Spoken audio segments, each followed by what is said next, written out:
რუსთავში კიდევ ერთი წინა სახელმწიფო დღესასწაული მოეწყო. ქალაქის მთავარი ნაძვის ხესთან მოსულ პატარებს მთელი დღის განმავლობაში მასპინძლობდა თოვლის ბაბუა. დღეს ბოლოს გალა კონცერტზე რუსთაველების წინაშე წარსდგნენ ჯგუფი რეგიონი, ირაო, სოფო ხალვაში, ანიკე კუ, აჩიკო ნიჟერაძე და სხვა ქართველი შემსრულებლები.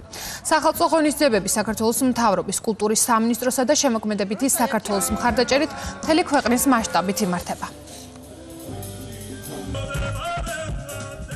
მთელი წლის განმავლობაში რუსთავისთვის განსაკუთრებით მნიშვნელოვანი იყო ცენტრალური ხელისუფლების მხარდაჭერა